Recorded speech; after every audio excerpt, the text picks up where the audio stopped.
Comunidades de práctica. Aprendizaje, significado e identidad. Autor, Etienne Wenger. Comunidad. He argumentado que la negociación de significado es el nivel de discurso en el que se debe comprender el concepto de práctica. El segundo componente de este trabajo preliminar necesario es asociar la práctica con la formación de comunidades.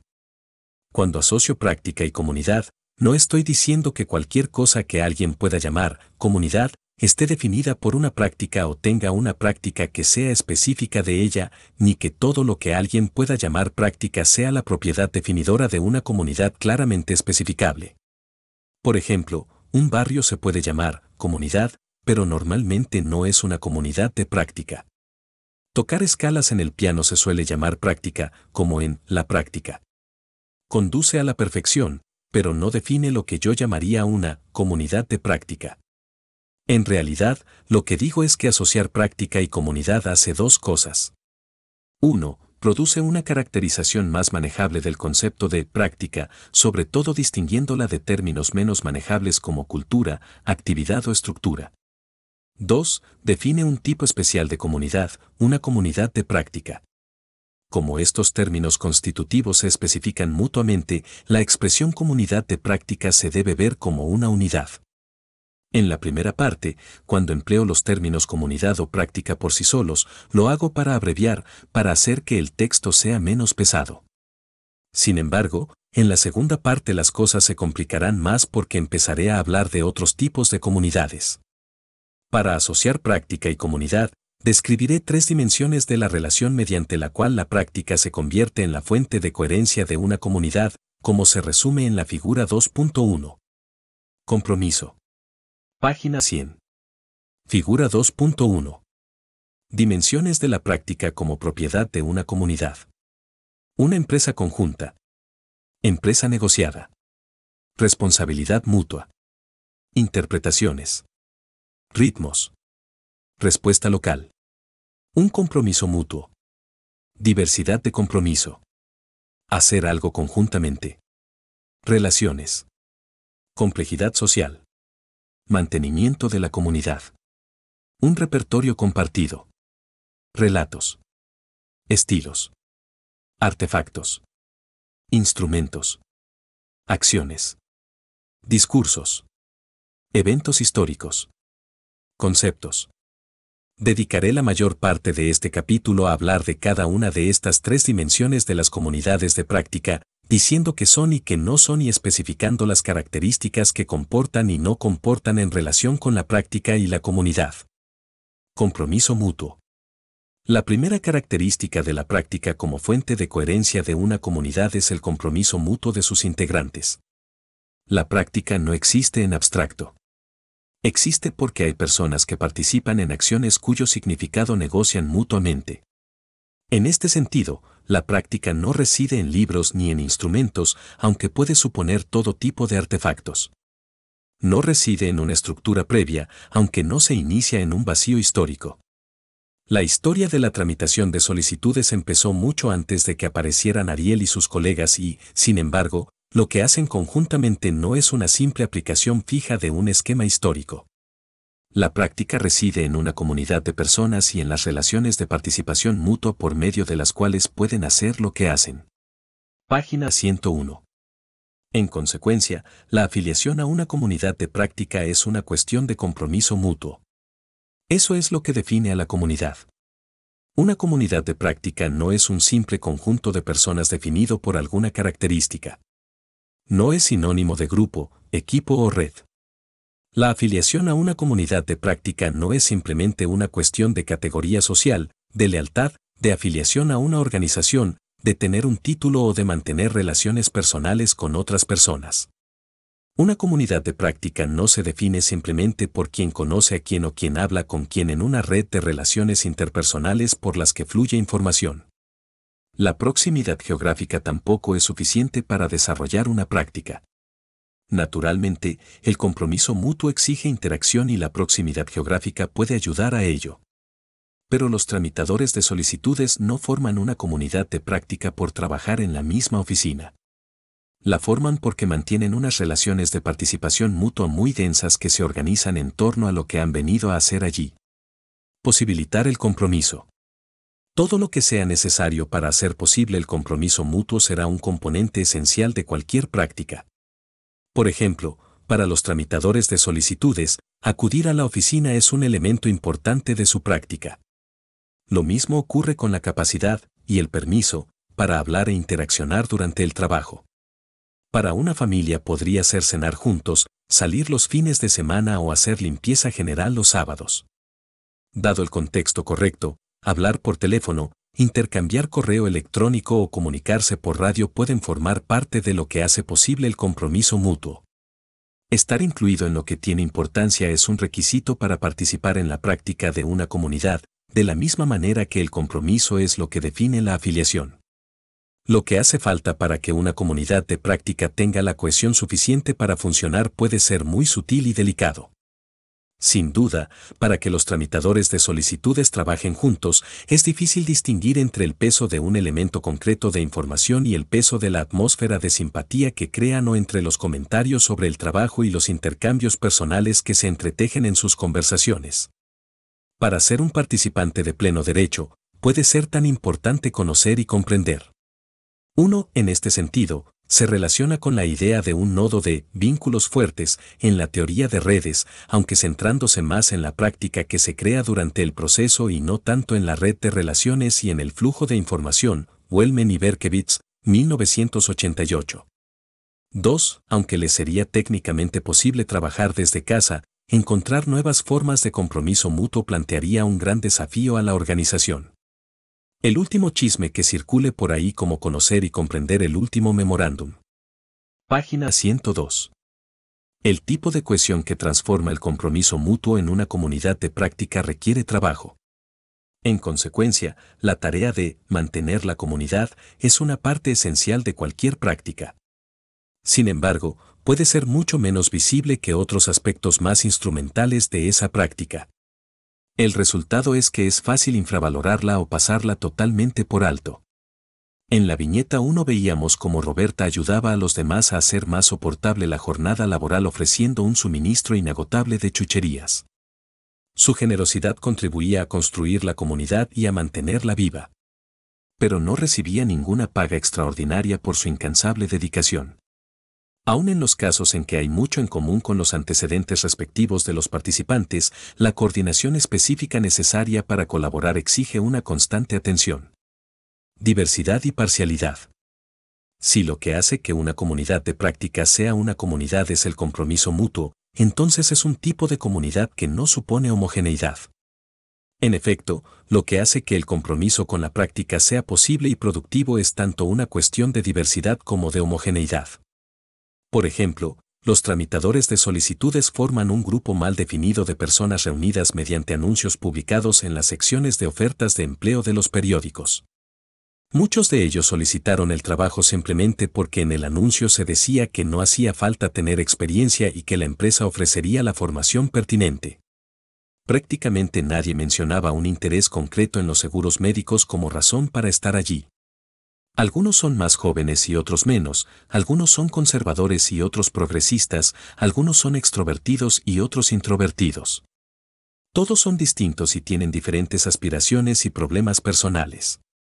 Por lo tanto, la tramitación de solicitudes adquiere una importancia única y distinta en la vida de cada individuo. Aún así, sus respuestas a los dilemas y las aspiraciones están conectadas por las relaciones que crean mediante su compromiso mutuo. Trabajan juntos, se ven cada día, se hablan constantemente, intercambian información y opiniones e influyen muy directamente en su mutua comprensión de una manera rutinaria. Lo que hace que surja una comunidad de práctica a partir de esta mezcla de personas. Es su compromiso mutuo en la tramitación de solicitudes que llevan a cabo en Alinsu. Página 103. Y no solo ocurre que los tramitadores ya son diferentes para empezar, sino que el hecho de trabajar juntos también crea tantas diferencias como similitudes. Se especializan, se hacen con una reputación, causan problemas y se distinguen de los demás en la misma medida en que desarrollan maneras compartidas de hacer las cosas. Veamos un ejemplo muy claro. es indudable que la supervisora jefe y la supervisora auxiliar del departamento son miembros de la comunidad de práctica, empezaron tramitando solicitudes y siguen participando mucho en los detalles de esta actividad, pero han adquirido un estatus muy diferente en cuanto al trabajo diario, la autoridad y las relaciones con la empresa. En términos más generales, cada participante de una comunidad de práctica encuentra un lugar único y adquiere una identidad propia que se van integrando y definiendo cada vez más por medio del compromiso en la práctica. Estas identidades se entrelazan y se articulan mutuamente por medio del compromiso mutuo, pero no se funden entre sí. Las relaciones mutuas de compromiso pueden producir por igual diferenciación y homogeneización. En consecuencia, lo esencial es que la homogeneidad no es un requisito ni un resultado del desarrollo de una comunidad de práctica. El compromiso mutuo no solo supone nuestra competencia, sino también la de los demás.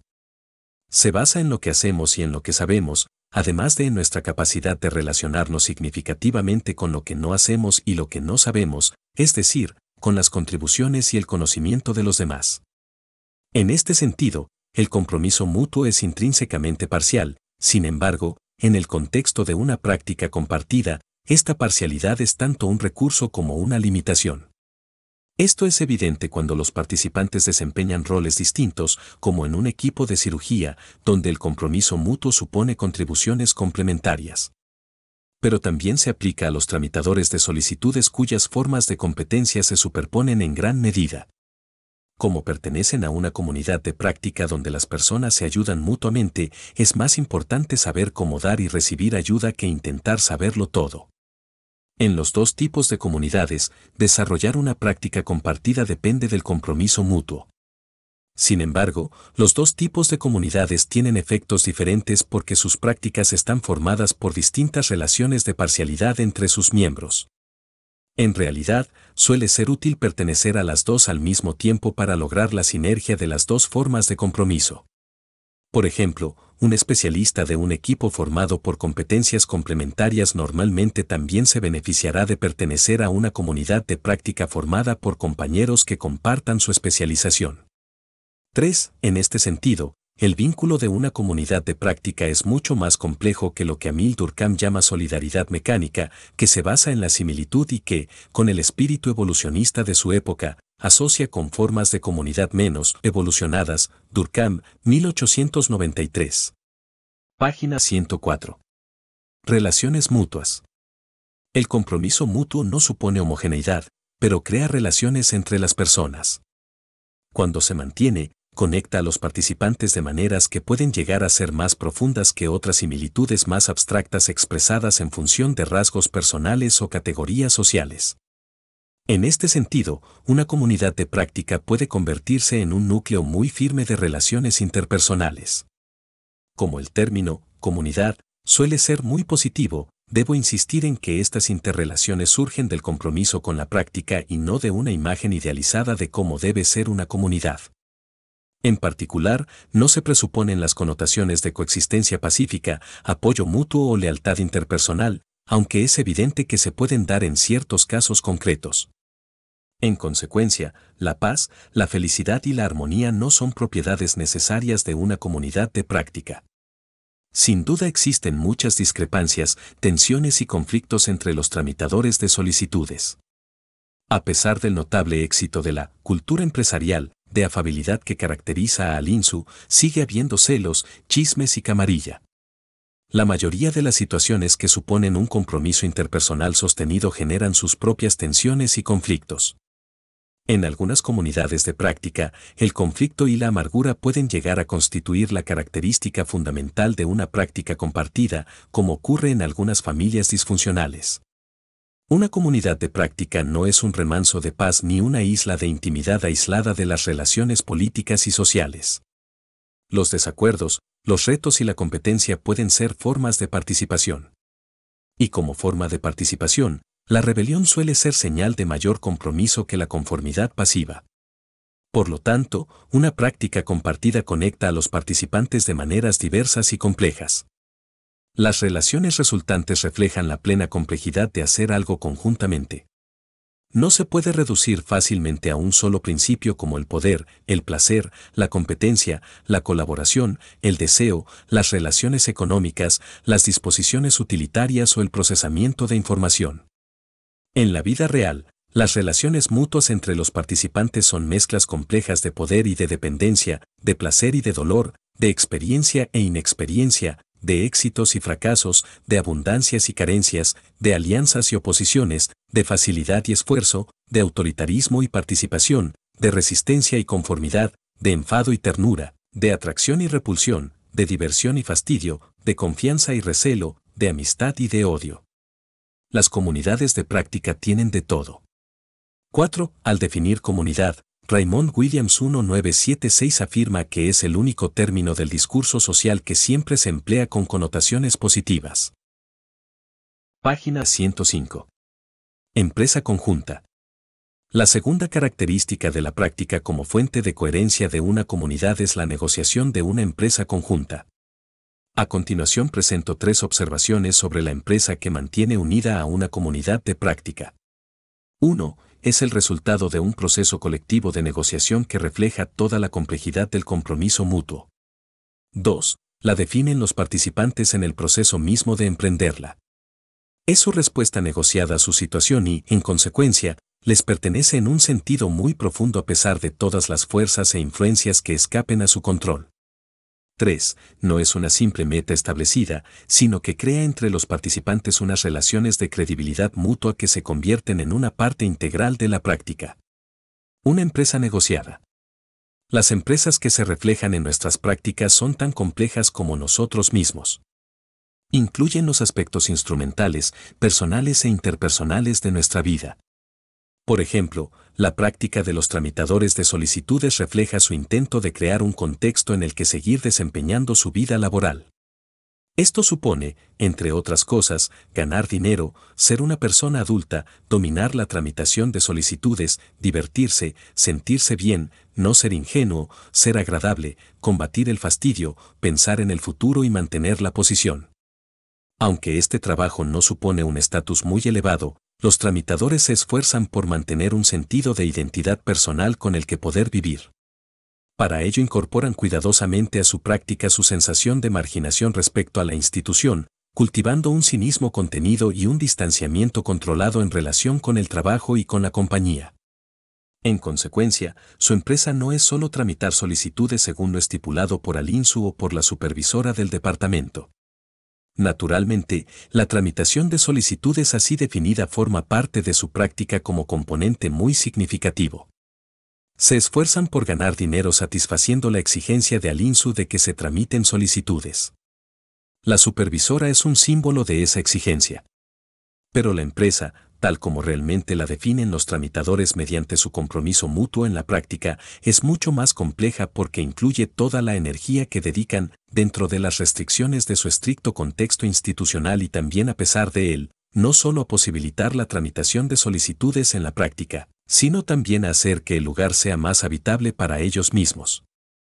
Su práctica diaria, con su mezcla de sumisión y reafirmación, es una respuesta compleja y negociada colectivamente a lo que consideran que es su situación. Página 106. Como el compromiso mutuo no exige homogeneidad, una empresa conjunta no supone acuerdo en un sentido simple. En realidad, en algunas comunidades la discrepancia se puede considerar una parte productiva de la empresa. La empresa no es conjunta en el sentido de que todos creen lo mismo o están de acuerdo en todo, sino en el sentido de que se negocia colectivamente. Decir que algunos tramitadores comparten una empresa no equivale simplemente a decir que comparten las mismas condiciones laborales, que tienen unos dilemas en común o que crean unas respuestas similares. Sus circunstancias y respuestas individuales varían de una persona a otra y de un día a otro. Pero sus respuestas a sus condiciones, similares o no, están interconectadas porque participan conjuntamente en la empresa de hacer que la tramitación de solicitudes sea una actividad real y llevadera. Deben encontrar una manera de hacerlo conjuntamente e incluso vivir con sus diferencias y coordinar sus respectivas aspiraciones forma parte del proceso. La comprensión que tienen de su empresa y de sus efectos en su vida no tiene que ser uniforme para que sea un producto colectivo. Una empresa autóctona. Las comunidades de práctica no son entidades independientes. Se desarrollan en contextos más amplios, históricos, sociales, culturales, institucionales con unos recursos y unos límites concretos. Algunos de estos requisitos y condiciones se expresan de una manera explícita. Otros son implícitos, pero no menos vinculantes que los anteriores. Sin embargo, incluso cuando la práctica de una comunidad está profundamente conformada por condiciones que escapan al control de sus miembros, como ocurre siempre en varios sentidos, su realidad cotidiana sigue siendo creada por los participantes dentro de los recursos y las limitaciones de su situación. Es su respuesta a sus condiciones y, en consecuencia, es su empresa. El hecho de llamar la atención sobre la definición que los mismos tramitadores hacen de su empresa no significa negar lo siguiente. 1. Su posición dentro de un sistema más amplio, su trabajo forma parte de un gran sector comercial y es el resultado de un largo desarrollo histórico. No han inventado la tramitación de solicitudes ni tienen mucha influencia en su constitución institucional. 2. La influencia omnipresente de la institución que los emplea, los intentos de la compañía de mantener el control sobre su práctica casi siempre tienen éxito. La alargada sombra de Alinsu siempre está presente. Incluso le sigue en su descanso para almorzar cuando hablan de sus objetivos de producción y de sus niveles de calidad. Página 107. Aunque su práctica no trasciende ni transforma sus condiciones institucionales de una manera drástica, sí que responde a estas condiciones de unas maneras que no están determinadas por la institución. Para hacer lo que se espera que hagan, los tramitadores crean una práctica con una inventiva que es exclusivamente suya. Esta inventiva también se aplica a lo que es probable que la compañía desee y no desee. Por un lado, los tramitadores inventan maneras locales de tramitar solicitudes de una manera eficaz. Por ejemplo, en la viñeta I, Ariel aprende de Nancy a encontrar categorías más o menos adecuadas para clasificar casos y poder avanzar con rapidez. El pragmatismo de su inventiva a veces me sorprendía en mis ganas de principiante de hacerlo todo con ciencia, pero tuve que admitir que, sin él, no se podía trabajar de una manera razonable. Por otro lado, y con la misma inventiva, idean maneras de eludir el control de Alinsu, por ejemplo, con el tratamiento de los errores de las solicitudes que se describe en la viñeta 1. También aprenden a crear un poco de espacio para ellos mismos. Aunque estén tramitando información o no dejen de mirar el reloj, consiguen divertirse, sentirse desesperados, reírse del informe de un accidente, compartir el tedio, enfadarse con un cliente, propagar rumores, discutir sus puntos de vista, disfrutar de un tentempié, estar orgullosos de su destreza, contarse historias, cavilar ante la duda, sentirse vivos. En resumen, las condiciones, los recursos y las exigencias solo conforman la práctica cuando han sido negociadas por la comunidad. La empresa nunca está totalmente determinada por una orden externa, una regla o un participante aislado. Incluso cuando una comunidad de práctica surge en respuesta a un mandato externo, la práctica evoluciona hasta convertirse en la respuesta propia de la comunidad a ese mandato. E incluso cuando unos miembros tienen más poder que otros, la práctica también evoluciona hasta convertirse en una respuesta comunitaria a esa situación. Y, aun en los casos donde la respuesta es una estricta sumisión, su forma y su interpretación en la práctica se debe ver como una creación colectiva y local de la comunidad. Como los miembros producen una práctica para abordar lo que consideran que es su empresa, esa práctica, tal como la aplican, pertenece a su comunidad en un sentido fundamental.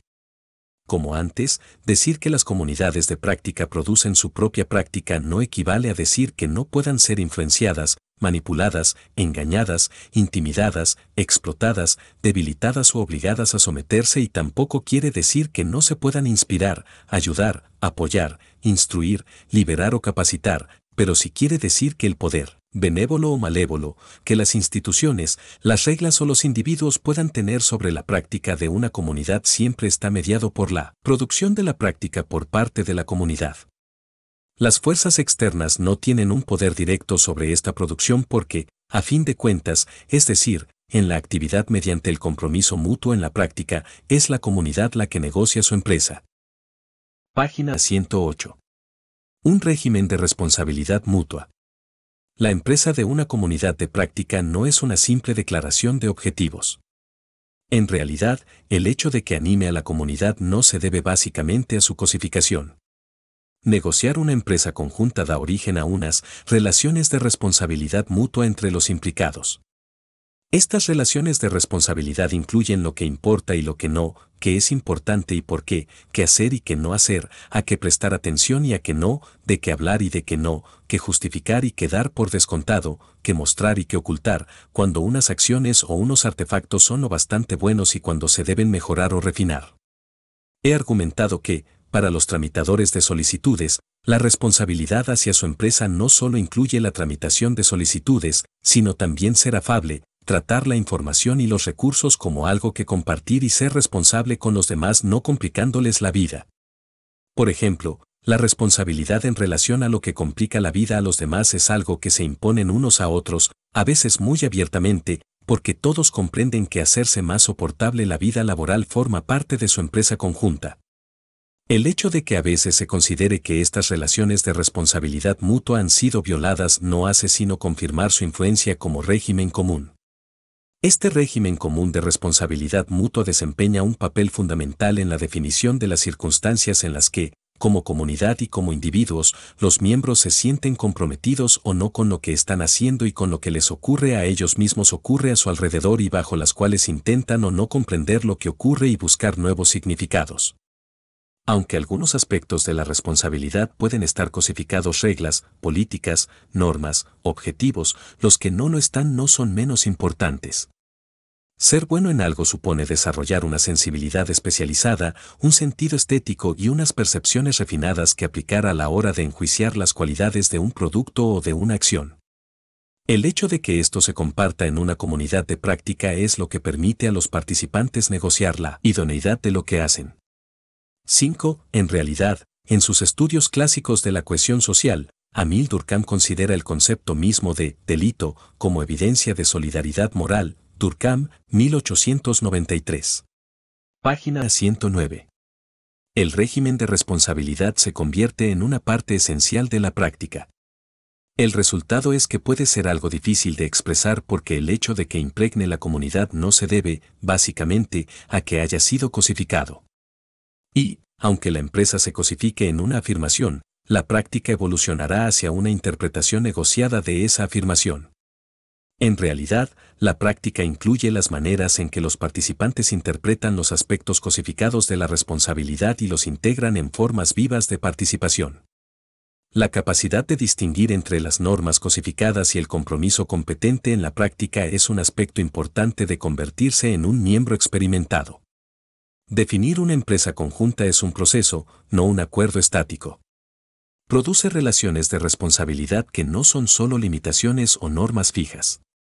Estas relaciones no se manifiestan como conformidad, sino como la capacidad de negociar acciones de una manera responsable para la empresa. El proceso entero es tan generativo como limitador. Hace avanzar la práctica tanto como la controla. Una empresa engendra y dirige al mismo tiempo la energía social. Estimula la acción y al mismo tiempo la concentra. Pone en juego nuestros impulsos y nuestras emociones tanto como los controla. Invita el planteamiento de nuevas ideas y al mismo tiempo las ordena. Una empresa es un recurso de coordinación, de comprensión, de compromiso mutuo, desempeña el mismo papel que el que desempeña el ritmo para la música. 6. En su estudio de la fabricación de flautas, el filósofo Scott Cook describe que los fabricantes profesionales de flautas negocian la calidad de una pieza cuando pasa de mano en mano haciendo juicios que combinan criterios técnicos y estéticos. Cook argumenta que el desarrollo de esta responsabilidad compartida en relación con su práctica es lo que permite a estas empresas producir unas flautas que se tienen entre las mejores del mundo. Cook, 1982, Cook y Yano, 1993. 7. Según el antropólogo David Moore 1994, la responsabilidad inherente a la práctica implica la capacidad de explicar lo que se hace. Pero esto destacaría demasiado lo cosificado. La responsabilidad también tiene un aspecto participativo por el que determinar si una acción contribuye o no a una empresa no supone una explicación clara de por qué es así. 8. Un régimen de responsabilidad comunitario puede tener múltiples estratos aunque se comparta en toda su complejidad. En su estudio de las prácticas de gestión empresarial, el sociólogo Robert Jackal 1988 destaca cómo una norma de racionalidad se mantiene como discurso dentro de una práctica de interés personal y de competitividad. La cuestión no es que la racionalidad sea un estratagema, sino que invocar estas normas al tiempo que se atienden los propios intereses refleja los complejos laberintos morales que los directivos tienen que sortear. En este contexto, los intereses personales y la competencia interna forman parte de la empresa y, al mismo tiempo, son una parte de la empresa que se debe negar. De nuevo vemos que compartir un régimen de responsabilidad no equivale a una colaboración pacífica. Página 110. El ritmo no es aleatorio, pero tampoco es una simple limitación. Más bien forma parte del dinamismo de la música, coordinando el proceso mismo por el que ésta llega a existir. Si se lo extrae de la acción de tocar, se convierte en algo fijo, estéril y carente de sentido, pero al tocar hace que la música sea interpretable, participativa y compartible. Es un recurso constitutivo inherente a la posibilidad misma de la música como experiencia compartida. Una empresa forma parte de la práctica de la misma manera que el ritmo forma parte de la música. Repertorio compartido. La tercera característica de la práctica como fuente de coherencia para la comunidad es el desarrollo de un repertorio compartido. Con el tiempo, la actuación conjunta encaminada a la consecución de una empresa crea recursos para negociar significado. En la tramitación de solicitudes, los términos médicos adquieren un uso específico, la altura de ciertos montones de papeles en las mesas indica el estado de las tramitaciones, la disposición de los asientos refleja las relaciones entre las personas y las reacciones de la dirección ante esas relaciones. La empresa de tramitar solicitudes es lo que da coherencia a la mezcla de actividades, relaciones y objetos implicados. Esta es la razón de que los formularios que aparecen en el ordenador y las fotografías de perros que cuelgan de la pared puedan formar parte de la misma práctica. Esta es la razón de que aprobar una prueba de ortografía y disparar bolitas de papel por un canuto puedan formar parte de la misma práctica. Los elementos de un repertorio pueden ser muy heterogéneos. No obtienen su coherencia por sí mismos, como actividades, símbolos o artefactos concretos, sino por pertenecer a la práctica de una comunidad empeñada en una empresa.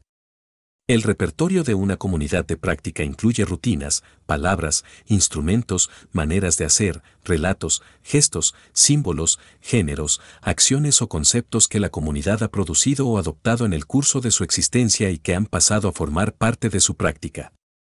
El repertorio combina aspectos codificadores y de participación. Incluye el discurso por el que los miembros de la comunidad crean afirmaciones significativas sobre el mundo, además de los estilos por medio de los cuales expresan sus formas de afiliación y su identidad como miembros. 9. Scott Cook y John Seely Brown emplean la palabra género en este contexto para referirse a cualquier cosa que sea a la vez colectiva y tácita. Cook y Brown, 1996. Aquí, yo me quedo con el uso común para hacer referencia a una clase de artefactos o acciones similares en cuanto a estilo y forma. Página 111. Negociación, historia y ambigüedad. Denomino repertorio al conjunto de recursos compartidos de una comunidad para destacar, por un lado, su carácter ensayado y, por otro, su disponibilidad para el posterior compromiso en la práctica. El repertorio de una práctica combina dos características que le permiten convertirse en un recurso para la negociación de significado. 1. Refleja una historia de compromiso mutuo. 2. Sigue siendo intrínsecamente ambiguo. Las historias de interpretación crean puntos de referencia compartidos, pero no imponen significado. Cosas como palabras, artefactos, gestos y rutinas no solo son útiles porque son reconocibles en su relación con una historia de compromiso mutuo, sino también porque se pueden aplicar a nuevas situaciones. Esto se aplica por igual a elementos lingüísticos y no lingüísticos, a las palabras y a las sillas, a la manera de andar, a los formularios de solicitud o a las risas. Todos tienen unas interpretaciones bien establecidas que se pueden reutilizar para nuevos fines, independientemente de que estos fines simplemente prolonguen una trayectoria de interpretación ya establecida o la hagan emprender direcciones inesperadas. El hecho de que las acciones y los artefactos tengan historias de interpretación reconocibles no supone únicamente, y ni siquiera básicamente, una limitación de los significados posibles, sino también un recurso que emplear en la producción de nuevos significados.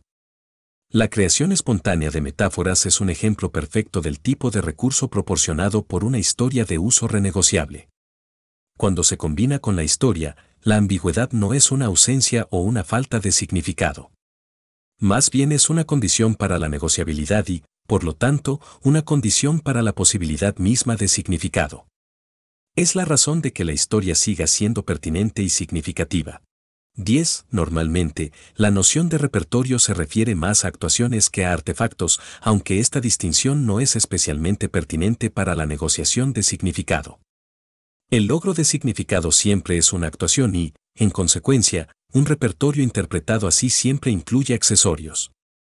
11. En muchas versiones de la teoría de la actividad, Berks, 1981, 1985, y de la psicología crítica, Garner, 1986, Holzkamp, 1983, 1987, se hace una distinción básica entre instrumentos y símbolos. El argumento es que un instrumento mantiene una relación más directa con su uso que un símbolo porque el significado del primero se deriva de su forma y el del segundo se deriva de la convención. Por ejemplo, desde esta perspectiva, el sonido físico de una palabra mantiene una relación más o menos arbitraria con su significado, mientras que la forma de un instrumento mantiene una relación nada arbitraria con sus posibles usos. Vygotsky, 1934, llega a decir que una característica distintiva de los símbolos es que son reversibles y se pueden convertir en instrumentos de autocontrol para el usuario.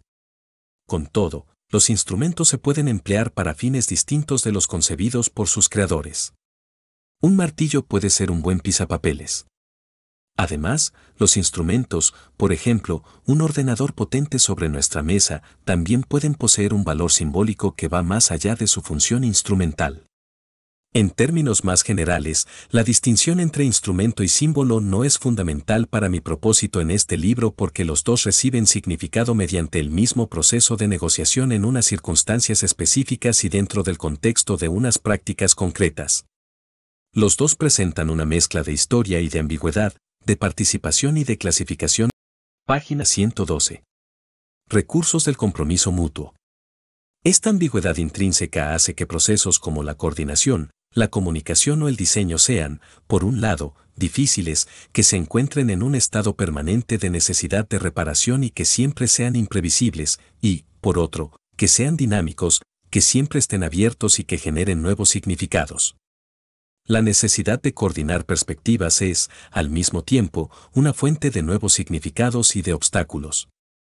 Desde esta perspectiva, la ambigüedad no es simplemente un obstáculo que superar, es una condición intrínseca que se debe aprovechar. En consecuencia, una comunicación eficaz o un buen diseño no se comprenden mejor como una transmisión literal de significado. Es inútil intentar suprimir toda ambigüedad, es más productivo buscar arreglos sociales que aprovechen la historia y la ambigüedad. Por lo tanto, el verdadero problema de la comunicación y el diseño es situar la ambigüedad en el contexto de una historia de compromiso mutuo que tenga la riqueza suficiente para brindar una oportunidad a la negociación. Como el repertorio de una comunidad es un recurso para la negociación de significado, es compartido en un sentido dinámico e interactivo. Concretamente, la práctica compartida no trata de creencias compartidas en el sentido de los mismos modelos u objetos mentales. El acuerdo, en el sentido de un significado compartido literalmente, no es una condición previa para el compromiso mutuo en una práctica y tampoco es su resultado. En efecto, las discrepancias en cuanto a interpretación o los malentendidos solo se deben abordar directamente cuando interfieren en el compromiso mutuo e incluso en estos casos no son simplemente problemas que resolver, sino ocasiones para la producción de nuevos.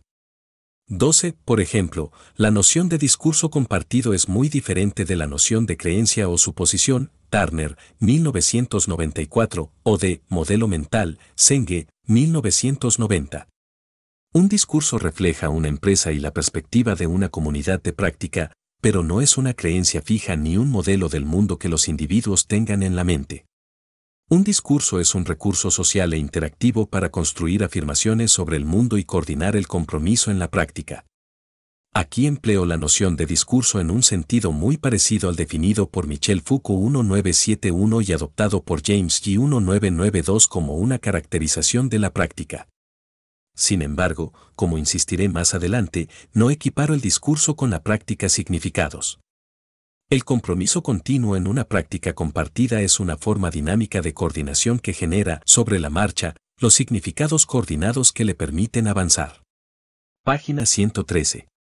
Negociar el significado en la práctica. No es necesario que una comunidad de práctica se cosifique como tal para que sea una comunidad, se incorpora a la experiencia de los participantes por medio de su mismo compromiso. No es necesario que las tres dimensiones examinadas aquí se conviertan en un centro explícito de atención para crear un contexto para la negociación de significado.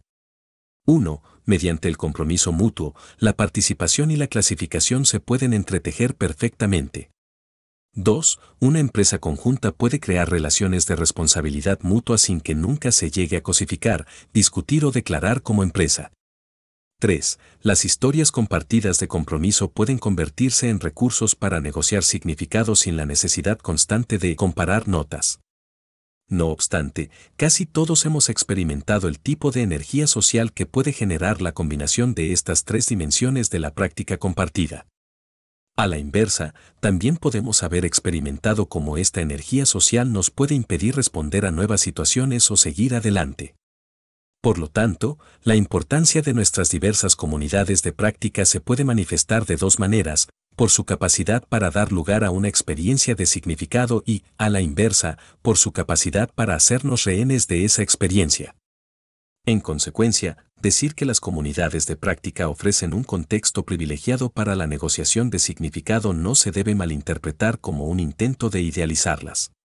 1. He insistido en que la práctica compartida no implica en sí misma armonía o colaboración. 2. Además, afirmar como yo he hecho que estos tipos de comunidades producen sus propias prácticas no equivale a afirmar que las comunidades de práctica sean, en algún sentido esencial, una fuerza emancipadora. La coherencia local de una comunidad de práctica puede ser al mismo tiempo una ventaja y un inconveniente.